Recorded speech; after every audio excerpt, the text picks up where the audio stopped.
तो दोस्तों, आप सभी का हमारे YouTube channel Sonu Sharma with Hindi class पर बहुत बहुत स्वागत है। बच्चों, आज हम BA थर्ड सेमेस्टर में ध्रुव स्वामी नाटक जो जयशंकर प्रसाद द्वारा रचित है, उस नाटक को हम लोग आज अध्ययन करेंगे। इस नाटक के प्रमुख पात्रों में बात की जाए तो प्रमुख पात्र चाहे नोट कर लीजिए आप लोग। प्रमुख पात्रों में है ध्रुव स्वामी, मंदाकिनी, कोमा, चंद्रगुप्त, रामगुप्त, शिखर स्वामी, पुरोहित, सकराज, खिंगिल, मिहिरदेव। तो मुख्य पात्रों में और भी पात्रों में जैसे सामंत कुमार हैं, शक सामंत है, प्रतिहारी है, पहरी है, दासी है, कुबड़ा है, बौना है, हिजड़ा है और नर्तकी। ठीक, इसके कुछ गौड़ पात्र हैं, कुछ मुख्य पात्र हैं। तो मुख्य पात्रों में और इसका नायक जो है वो चंद्रगुप्त और नायिका ध्रुव स्वामी। प्रारंभ कहाँ से होता है? पहले अंक का प्रारंभ जो है, पहले अंक का प्रारंभ एक शिविर से होता है कि शिविर का पिछला भाग जिसके पीछे पर्वतमाला की प्राचीर है, मिला लीजिए। शिविर का एक कोना दिखाई दे रहा है जिससे सटा हुआ चंद्राताप टांगा है। मोटी मोटी रेशमी डोरियों से सुनहले काम के पर्दे खंभों में बंधे हैं। 2-3 सुंदर मंच रखे हुए हैं। चंद्राताप और पहाड़ी के बीच छोटा सा कुंज, पहाड़ी पर से एक पतली धारा उस हरियाली में बहती है।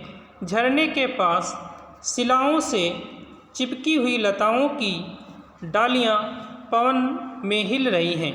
2-4 छोटे बड़े वृक्ष जिन पर फूलों से लदी हुई सेवती की लता छोटा सा झुरमुट बना रही हैं। मतलब ये प्रवेश बताया गया है कि मंच की साज सज्जा किस प्रकार से है।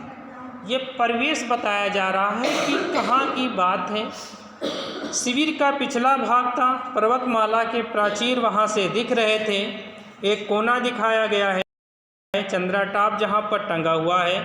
छोटी छोटी पहाड़ियों के बीच में कुंज हैं। कुंज की पहाड़ी से एक पतली सी धारा जो है बह रही है, जो हरियाली से बह रही, तो आसपास जो है वो हरियाली छाई हुई। इस प्रकार से पर्दे के जो वातावरण को दर्शाया जा रहा है। उसी शिविर के कोने में ध्रुव स्वामी का प्रवेश, और उसी शिविर के कोने से ध्रुव स्वामी का जो है वो प्रवेश होता है। और ध्रुव स्वामी के पीछे एक लंबी और कुरूप चुपचाप नंगी तलवार लिए आती है। ध्रुव स्वामी कहती है, सामने पर्वत की ओर देखकर सीधा तना हुआ अपने प्रभुत्व की साकार कठोरता, अब्रभेदी उन्मुक्त शिखर और उन क्षुद्र कोमल निरीह लताओं और पौधों के उसके चरण में लौटना ही चाहिए ना। साथ वाली खरगदारणी की ओर देखकर क्यों मंदाकिनी नहीं आई। मतलब ध्रुव स्वामी पर्वत की तरफ सामने सीधा तना हुआ देखकर कहती उस पर्वत के नीचे उस क्षुद्र कोमल निरीह लताएं, पर्वत के इतना विशाल पर्वत है, उस पर्वत के नीचे क्या है? लताएं हैं, पौधे हैं, जो उसके चरण पर तो लौटना ही चाहिए ना। इतने विशाल के आगे ये लताएं और ये छोटे पौधे जो हैं क्या करें? उसके चरणों पर लौटना तो चाहिए ना। खरगदारणी उसके साथ आती है। उस खरगदारणी से पूछती है कि मंदाकिनी नहीं आई। वह उत्तर नहीं देती है। कौन? खरगदारणी उससे उत्तर नहीं देती है। बोलती क्यों नहीं? यह तो मैं जानती हूँ कि इस राजकुल के अंतःपुर में, अंतःपुर देख लीजिए किस प्रकार से लिखा हुआ, अंतःपुर, अंतःकरण अगर लिखा हो तो अंतःकरण भी ऐसे होगा। ठीक है, मनोकामना का क्या होगा? मन है कामना, मनोकामना होगा। ठीक, लेकिन अंतःकरण इस तरह से लिखा जाएगा, अंतःपुर्यो है। ठीक है, मेरे लिए न जाने कब से नीरो अपमान संचित रहा, जो मुझे आते ही मिला। वो कहती है कि मेरे लिए इस यहाँ राज परिवार में जब से मैं आई हूँ, ये अंतःकरण में, इस महल के अंदर, तो मेरे लिए एक नीरव अपमान ही सिंचित रहा। एक नीरव अपमान मतलब किसी प्रकार से उसको सम्मान नहीं मिला था, इज्जत नहीं मिली थी। ठीक वही से नीरव अपमान मिलता रहा। किंतु क्या तुम जैसी दासियों से भी वही मिलेगा? इसी शैलमाला की तरह मौन रहने का अभिनय तुम ना करो। बेले मतलब बोलो। वह दांत निकालकर विनय प्रकट करती हुई कुछ और आगे बढ़ने का संकेत करती है। अरे यह क्या, मेरे भाग्य विधाता, या कैसा इंद्रजा! उस दिन महाराज पुरोहित ने कुछ आहुतियों के बाद मुझे जो आशीर्वाद दिया था, क्या वह अभिशाप था? इस राजकीय अंतःपुर में मैं जब से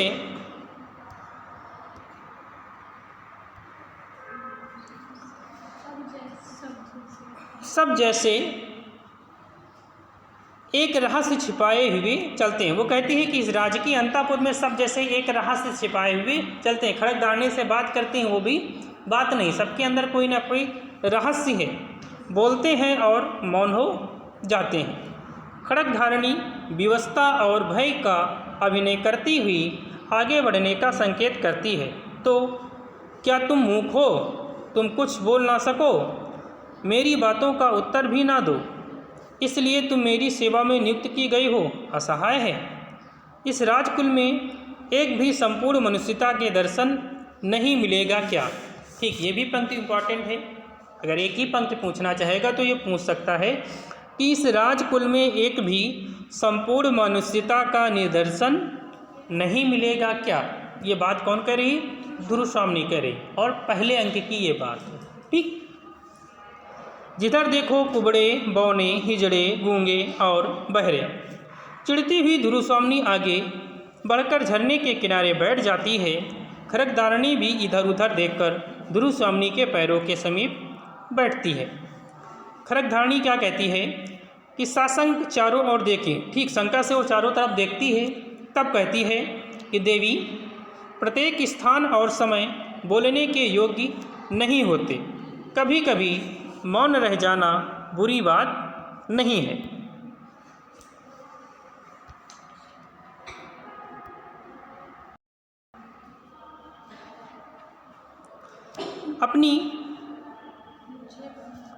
मुझे अपनी दासी समझिए। अवरोध के भीतर मैं गूंगी हूँ, यह संदिग्ध ना रहने के लिए मुझे ऐसा ही करना पड़ता है। ध्रुवस्वामिनी, अरे क्या तुम बोलती भी हो? पर यह तो कहो, यह कपट आचरण किस लिए? खड़गधारणी, एक पीड़ित की प्रार्थना सुनने के लिए कुमार चंद्रगुप्त को आप भूल ना गई होंगी। ध्रुवस्वामिनी उत्कंठा से, वही ना जो मुझे बंदिनी बनाने के लिए, सभी लोग रुकेंगे, लास्ट क्लास में रहेंगे, ठीक है, इसे कर मत रखना, बंदिनी बनाने के लिए ले गए थे। ठीक, ध्रुवस्वामिनी को जो है चंद्रगुप्त ही लाया था, उसके पिता ने जब उसको भेजा था, तो वही कहती है कि वही ना जो मुझे बंदिनी बनाने के लिए लाए थे। खड़गधारणी क्या कहती है? दांतों से जीभ दबाकर, यह आप क्या कह रही हैं?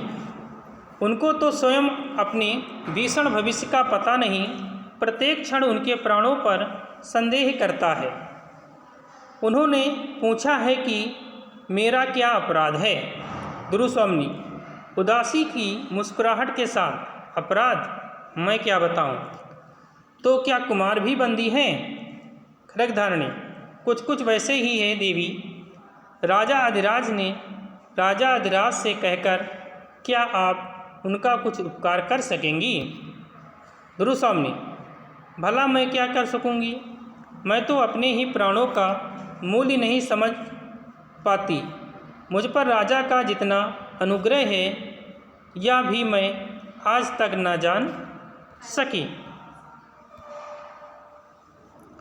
मैंने तो कभी उनका मधुर संभाषण सुना ही नहीं।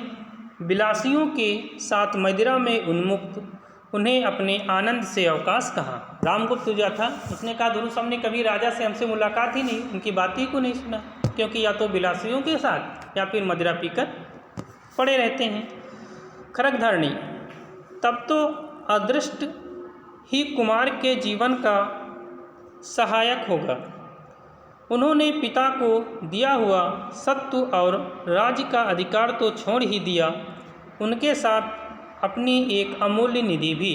कहते कहते सहजा रुक जाती है खड्गधारणी। कहती है कि चंद्रगुप्त के पिता ने कहा कि ठीक है, समुद्रगुप्त ने रामगुप्त को शासन दे दिया तो उन्हें कहा ठीक है, उसने सत्व और राज्य का अधिकार भी छोड़ दिया।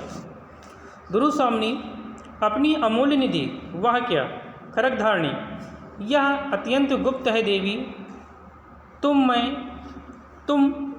मैं प्राणों की भीख मांगते हुए कह सकती हूँ, किंतु मैं प्राणों की भीख मांगते हुए कह सकती हूँ।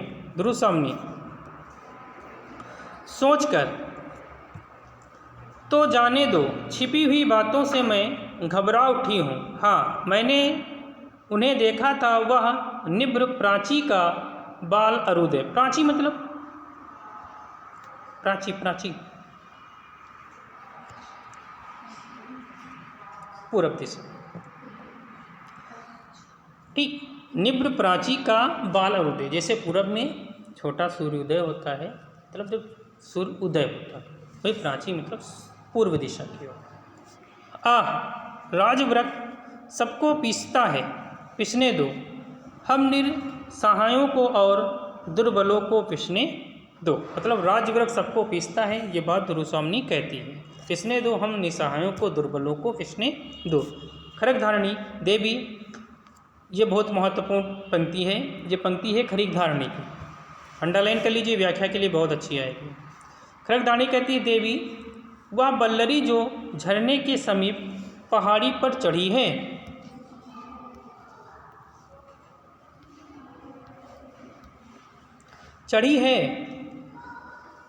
उसकी नन्ही नन्ही पंक्तियों को ध्यान से देखने पर आप समझ जाएंगे कि वह कई की जात की है।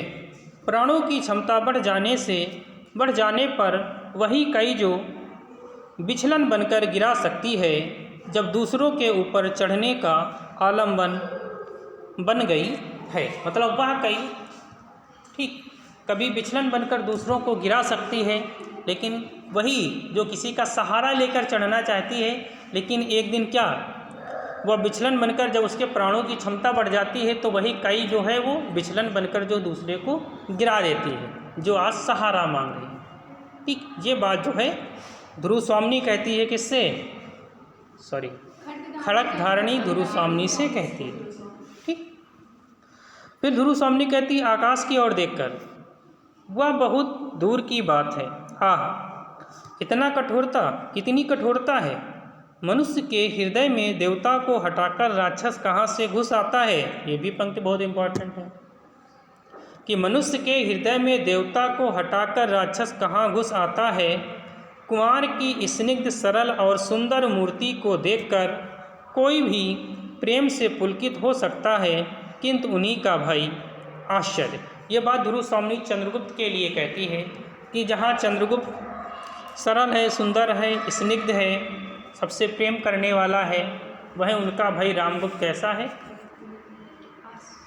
बड़ा आश्चर्य, एकदम अलग, मदिरा पीता है और विलासितापूर्ण जीवन व्यतीत करता है, राज्य का कोई ख्याल नहीं करता है, इस प्रकार सा जीवन जीता है। और पंक्तियाँ जरूर नोट कर लीजिए। फिर कहती है खड्गधारणी,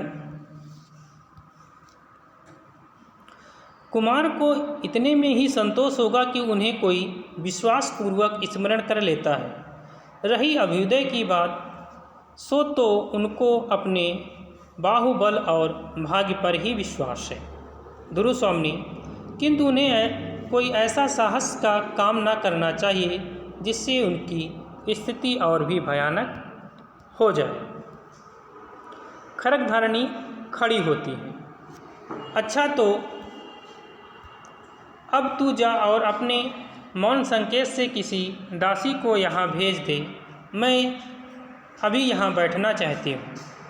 खड्गधारणी नमस्कार करके जाती है और एक दासी का प्रवेश। दासी हाथ जोड़कर, देवी सायंकाल हो चुका है, वनस्पतियाँ शिथिल होने लगी हैं, देखिए ना, व्योम विहारी पक्षियों का झुंड भी अपने नीड़ों में प्रसन्न कोलाहल से लौट रहा है। एक शब्द आया है व्योम, आकाश। व्योम का अर्थ है आकाश। व्योम मतलब आकाश में पक्षी जो हैं झुंड सहित अपने घरों को जा। क्या भीतर चलने की अभी इच्छा नहीं है? दुरुस्वामिनी, चलूँगी क्यों नहीं, किंतु मेरा नीर कहाँ, यह तो स्वर्ण पिंजरा है। करुण भाव से उठकर दासी के कंधे पर हाथ रखकर चलने को उद्यत होती है। नेपथ्य से कोलाहल। नेपथ्य मतलब पर्दे के पीछे का भाग नेपथ्य कहलाता है। नेपथ्य क्या होगा पूछ लिए जाए, ऐसे भी क्वेश्चन बनेगा कि नेपथ्य क्या है, नेपथ्य से क्या तात्पर्य है, तो 2 नंबर में आएगा जरूर नेपथ्य।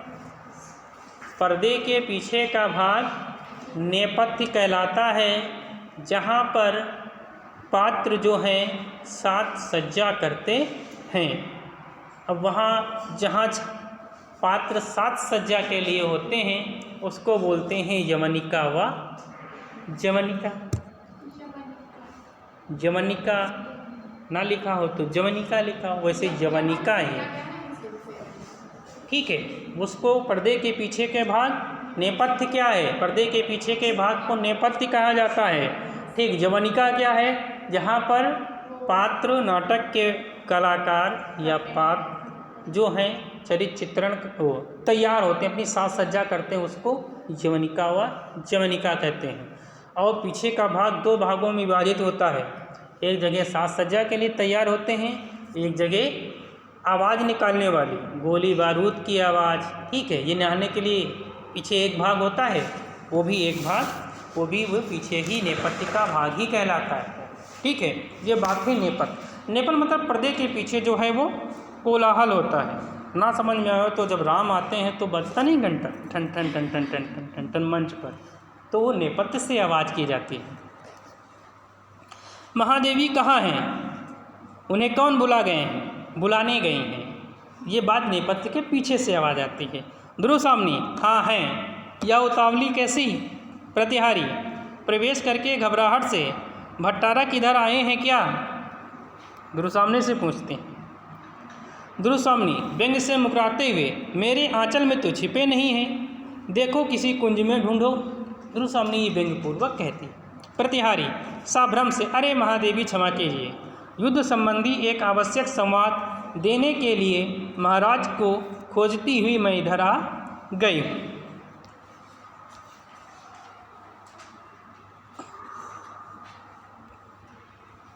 दुरुस्वामिनी होंगे कहीं, यहाँ तो नहीं। उदास भाव से दासी के साथ दुरुस्वामिनी का प्रस्थान, दूसरी ओर से खड्गधारणी का पुनः प्रवेश और कुंज में से अपनी उत्तरी संभालता हुआ रामगुप्त निकलकर एक बार प्रतिहारी की ओर फिर खड्गधारणी की ओर देखता है। रामगुप्त कहाँ छुपा था, वही कुंज में छुपा हुआ था। प्रतिहारी जय हो देव, एक चिंताजनक समाचार निवेदन करने के लिए आमत्य ने मुझे भेजा है। रामगुप्त झुंझलाकर, चिंता करते करते देखता हूँ कि मुझे मर जाना पड़ेगा। ठहरो। खड्गधारणी से, हाँ जी, तुमने अपना काम तो अच्छा किया, किंतु मैं समझ ना सका कि चंद्रगुप्त को वह अब भी प्यार करती है या नहीं। खड्गधारणी प्रतिहारी की ओर देखकर चुप रह जाती है। रामगुप्त प्रतिहारी की ओर क्रोध से देखते हुए, तुमसे मैंने कह दिया ना कि मुझे अभी अवकाश नहीं है, ठहर कर आना। प्रतिहारी राजाधिराज, शकों ने किसी पहाड़ी राह से उतरकर नीचे का गिरपथ रोक दिया है। हम लोगों के शिविर का संबंध राजपथ से टूट गया है। ठीक, राजपथ से शिविर का संबंध जो है वो टूट चुका था। शकों ने दोनों ओर से घेर लिया है, और इस शिविर को जो है शकों ने दोनों तरफ से घेर लिया। रामगुप्त, दोनों ओर से घिरा रहने में शिविर और भी सुरक्षित है। मूर्ख, चुप रह। कड़कधारणी, तो ध्रुवदेवी, क्या मन ही मन चंद्रगुप्त को? हाँ ना, मेरा संदेह ठीक है। प्रतिहारी हाथ जोड़कर, अपराध क्षमा हो देव, आमत्य युद्ध परिषद में आपकी प्रतीक्षा कर रहे हैं। रामगुप्त, हृदय पर हाथ रखकर, युद्ध तो यहाँ भी चल रहा है, देखते नहीं जगत की अनुपम सुंदरी मुझसे स्नेह नहीं करती, और मैं हूँ उस देश का राजधिराज। ये भी इम्पोर्टेंट महत्वपूर्ण है कि जगत की सुंदरी मुझसे प्रेम नहीं करती। किसने कहा है? रामगुप्त का कथन है। प्रतिहारी, महाराज, सकराज का संदेश लेकर एक दूत भी आया है। रामगुप्त, आह, किंतु ध्रुवदेवी, आपके मन में टीस है। कुछ सोचकर, जो स्त्री दूसरे के शासन में रहकर और प्रेम किसी अन्य पुरुष से करती है, उससे एक गंभीर और व्यापक रस उद्वेलित होता रहता होगा।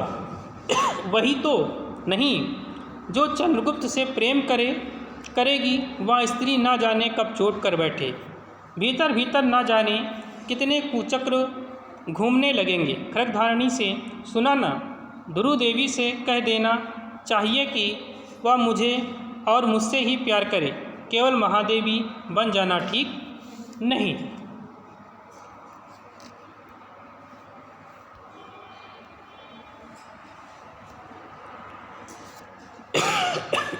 खड्गधारणी का प्रतिहारी के साथ प्रस्थान और शिखर स्वामी का प्रवेश। ये शिखर स्वामी कौन है? शिखर स्वामी रामगुप्त का मंत्री है। शिखर स्वामी, कुछ आवश्यक बातें करनी है देव।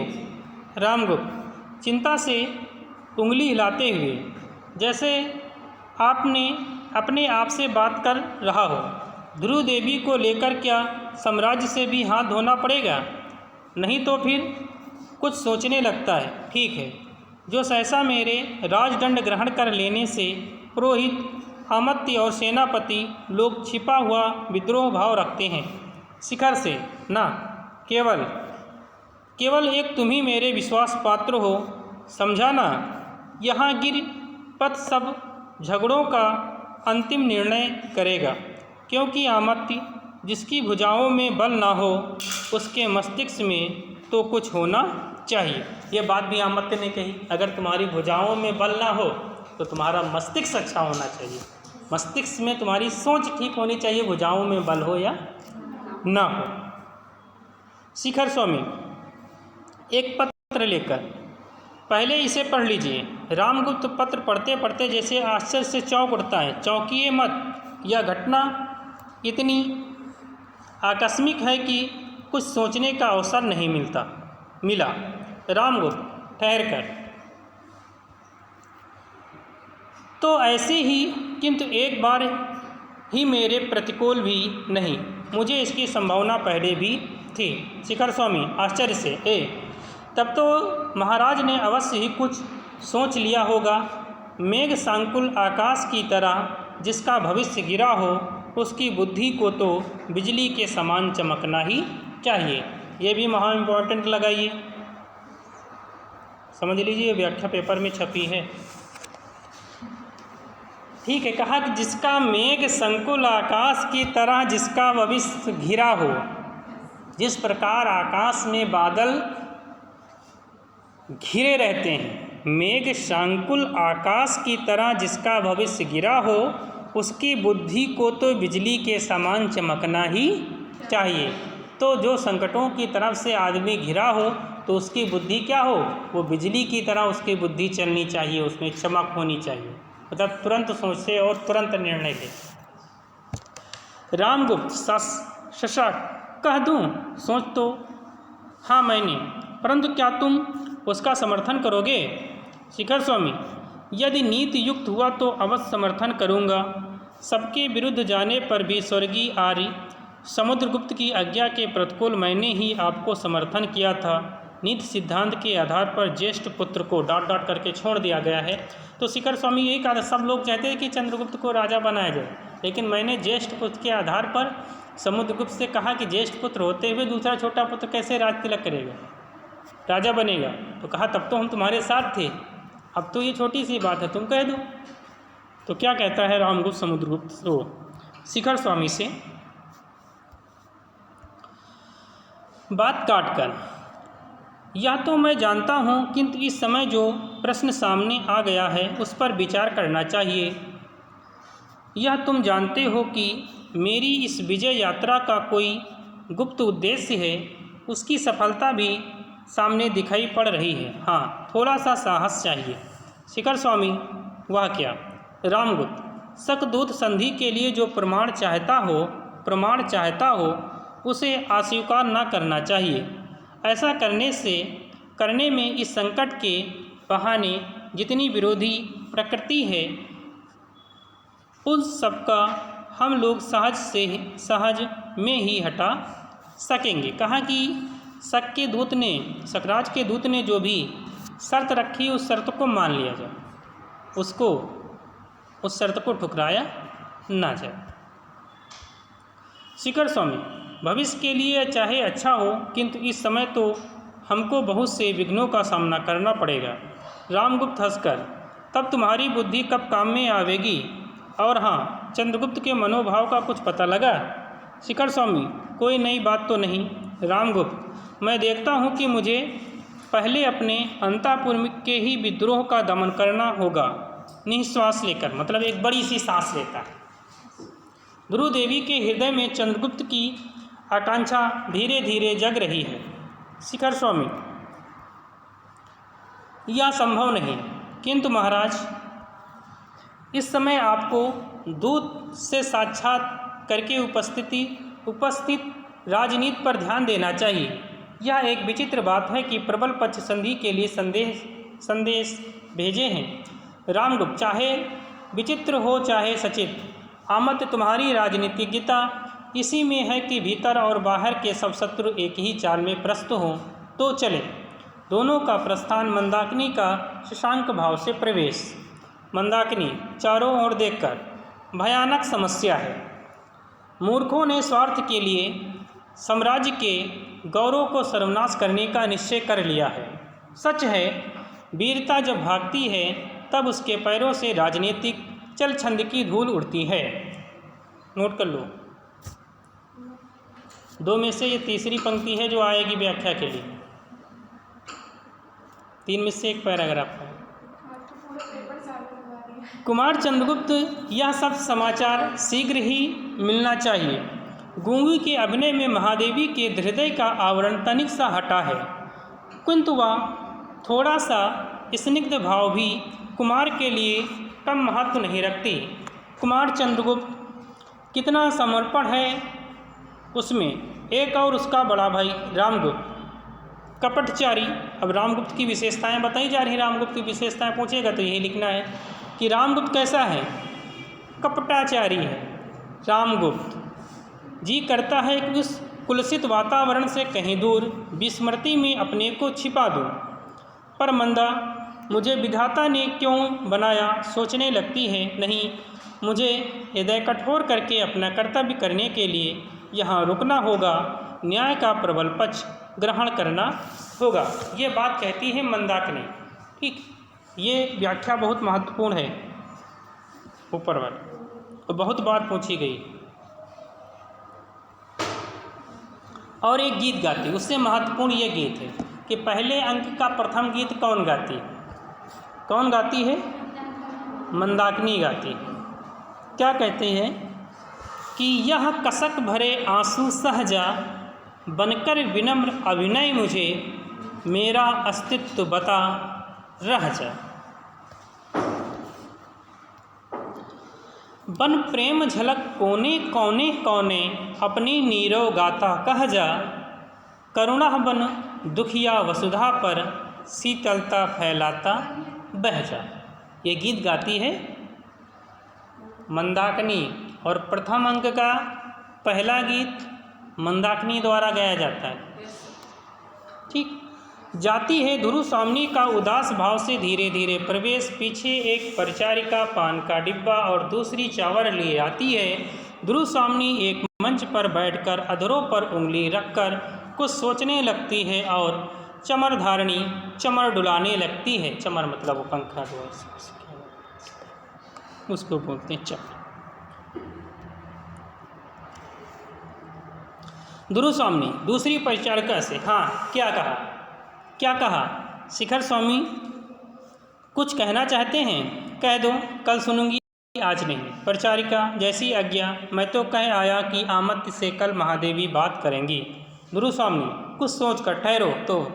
यह गुप्त साम्राज्य का आमत्य है, उससे आज ही भेंट करना होगा। हाँ, या तो बताओ तुम्हारे राजकुल में नियम क्या है? पहले आमत्य की मंत्रणा सुननी पड़ती है, तब राजा से भेंट होती है।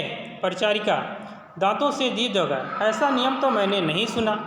यह युद्ध शिविर है ना, परम भट्टारक को अवसर न मिला होगा। महादेवी, आपको संदेह न करना चाहिए। ध्रुवस्वामी,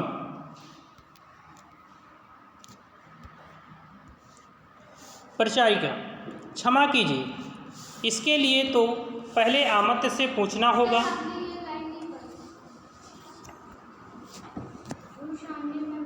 ध्रुवस्वामिनी, मैं महादेवी ही हूँ ना? यदि आसक्ति है तो क्या तुम मेरी आज्ञा से कुमार चंद्रगुप्त को यहाँ बुला सकती हो? मैं चाहता हूँ कि आमत्य के साथ ही कुमार से भी कुछ बातें कर लूँ। परिचारिका, क्षमा कीजिए, इसके लिए तो पहले आमत्य से पूछना पड़ेगा। ध्रुवस्वामिनी क्रोध से उसकी ओर देखने लगती है और वह पान का डिब्बा रखकर चली जाती है। एक बौने का कुबड़े और हिजड़े के साथ प्रवेश। कुबड़ा, युद्ध, भयानक युद्ध। बौना, हो रहा है कि कहीं होगा मित्र? हिजड़ा, बहनों यहीं युद्ध करके दिखाओ ना, महादेवी भी देख लें। बौना कुबड़े से, सुनता है रे, तू अपनी हिमाचल इधर कर दे, मैं दिग्विजय करने के लिए कुबेर पर चढ़ाई करूँगा। क्या होता है कि हिजड़ा, बौना और कुबड़े का प्रवेश, ये जो हैं गौड़ पात्रों में आएंगे और ये क्या करेंगे, मतलब कहानी को जोड़ने के लिए आए। ठीक है, जैसे ऐसे आगे इस नाटक को आगे की दृष्टि से जोड़ने के लिए पात्रों को बीच में लाया गया। ठीक, कहानी का विस्तार भी हो जाएगा और आगे जुड़ती भी रहेंगी। ठीक, इसलिए आज